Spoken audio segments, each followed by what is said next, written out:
परेशान तो रहूंगा ना पार्वती। आखिर एक बेटी का बाप जो ठहरा।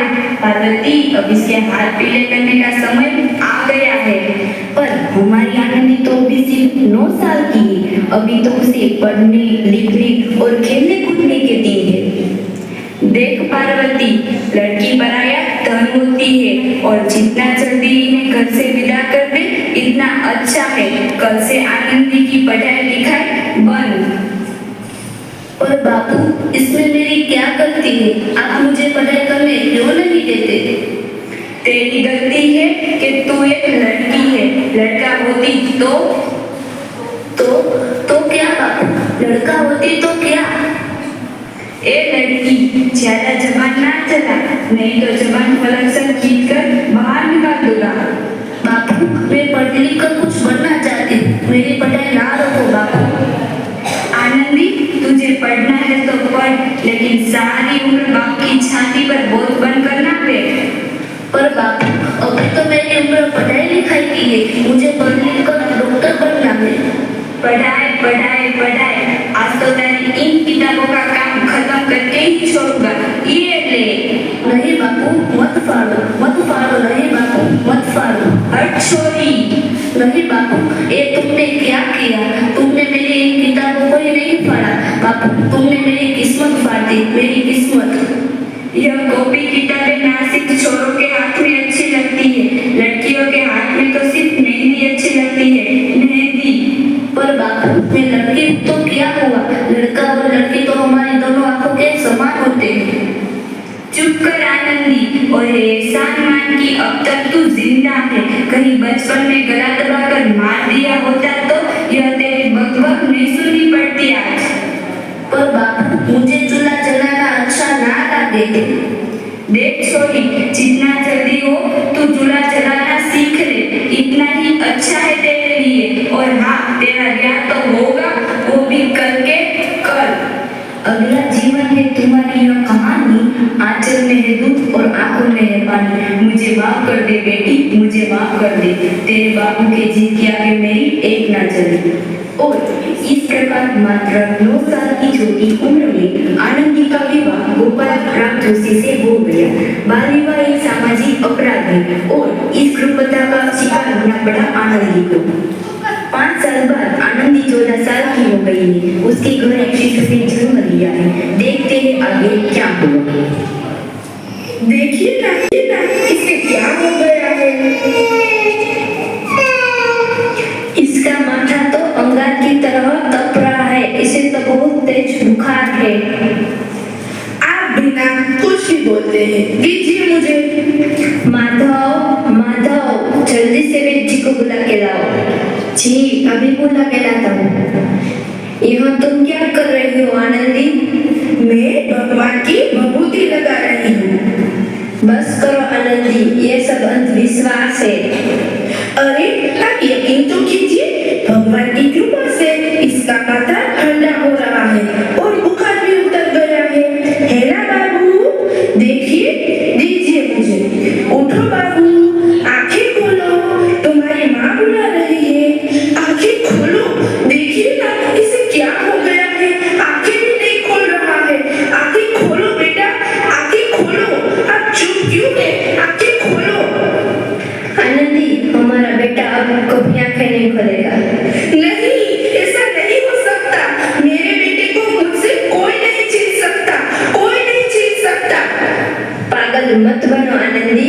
माधव, माधव, आनंदी, बंद करो ये पागलपन। भगवान ने मेरा बच्चा मुझसे छीन लिया। भगवान ने नहीं, तुम्हारी अशिक्षा और अंधविश्वास ने तुम्हारा बच्चा छीना। अगर तुम पढ़ी लिखी होती तो आज हमारा शिशु जीवित होता। तुम अनपढ़ थी आनंदी, तुम अनपढ़।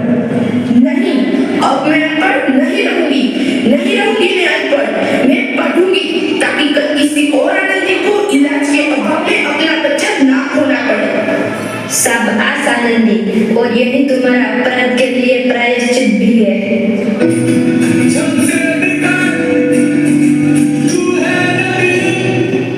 आनंदी, तुम्हारी 12वीं का परिणाम आ गया है। तुमने पूरे कॉलेज में प्रथम स्थान अर्जित किया है। आनंदी, तुम्हारी मेहनत रंग लाई है, तुम्हें शिष्यवृत्ति मिली है, ये लो तुम्हारी अमेरिका जाने की टिकट। मुझे शिष्यवृत्ति मिली है, मैं अमेरिका जा रही हूँ, पर ये सब मैं अकेले कैसे कर पाऊंगी? आनंदी, अपने आप को कमजोर क्यों समझ रही हो? फिर इतने पढ़ने लिखने का क्या फायदा? तुम अभी गवार ही। गवार? नहीं हूँ मैं गवार, नहीं हूँ मैं गवार। इस प्रकार 7 अप्रैल 1883 को आनंदी अमेरिका के पेंसिल्वेनिया के लिए रवाना हुई और 3 साल बाद उन्होंने डॉक्टर ऑफ मेडिसिन की उपाधि प्राप्त कर ली। इधर आनंदी के पिता की तबीयत बहुत खराब है। आगे क्या होता है देखते हैं। लगता है अब मेरे जाने का समय आ गया है। अब मैं नहीं बचूंगा।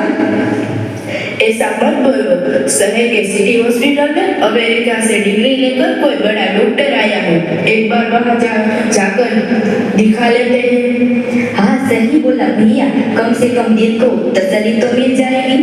हाँ, चलो जल्दी चलते हैं। इस मरीज की हालत तो बहुत ही खराब है। कोई चमत्कार ही इसे बचा सकता है। ऐसा मत बोलो भाई, डॉक्टर साहब कब तक आ जाएंगे? लो, आ गए डॉक्टर मैडम। डॉक्टर मैडम जल्दी देखिए, मरीज की हालत बहुत ही खराब है। अब आप बिल्कुल ठीक है। डॉक्टर साहब ने मुझे बचा लिया। डॉक्टर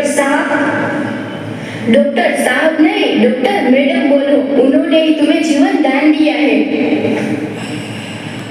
डॉक्टर मैडम, आपका बहुत बहुत धन्यवाद, आपने मेरी जान बचाई। इसके बदले में मैं गरीब भोला आपको क्या दे सकता हूँ? वचन चाहिए मुझे कि कभी ये नहीं कहोगे कि लड़कियां कुछ नहीं कर सकती। वचन? एक कैसा वचन? अरे श्यामला, तुमने पहचाना नहीं? तुम्हारी बेटी आनंदी। आनंदी? मेरी बेटी आनंदी? डॉक्टर? हाँ बाबू, वही आनंदी जिसके लिए बचपन में तुमने चूल्हा और दूल्हा के अलावा और कुछ नहीं सोचा था। आनंदी, मेरी बेटी, मुझे माफ कर दो, मैं तेरे गुनहगार हूँ। नहीं बाबू, वही आनंदी जिसके हाथ पीले कर तुम उसकी सारी जिंदगी काला कर देना चाहते थे। माफ कर दे मुझे मेरी बच्ची, माफ कर दे, मैं तेरा अपराधी हूँ मेरी बच्ची, माफ कर दे। नहीं बाबू, मैंने तो तेरा एहसान चुकाया है। याद है ना अपना एहसान जो बचपन में तुमने मुझ पर किया था? ताने सुना कर जीते जी मार डाला था मुझको। अब बोल, और किस को मारेगा? आनंदी बेटी, मुझे माफ कर दे, मेरी बच्ची, माफ कर दे, मैं तेरा गुनहगार हूँ। बाबू, आपने ही तो बोला था किताबें सिर्फ बेटों के हाथ में अच्छी लगती है, बेटियों के हाथ में तो सिर्फ मेहंदी। बेटों और बेटियों में फर्क करना हमारी तो आंखों में फर्क करने समान है। एक का पढ़ना और दूसरे का ना पढ़ना सामाजिक अधिकार है बाबू, सामाजिक अधिकार। उपकार मानता हूँ मैं तुझ जैसी बेटी का, जिसने सारी उम्र कुछ न मांगा तो सिर्फ बराबरी का दर्जा, वरना सच तो यही है कि मैं तेरी माफी के लायक भी ना हूँ। मुझ जैसा बाप तेरी बराबरी कर सके, इसके मैं लायक भी ना हूँ मेरी बेटी, लायक भी ना हूँ। अपने बापू को माफ नहीं करोगे आनंदी? माफ कर दो आनंदी। सुबह का भूला शाम को घर लौट आए तो उसे भूला नहीं कहते। बापू।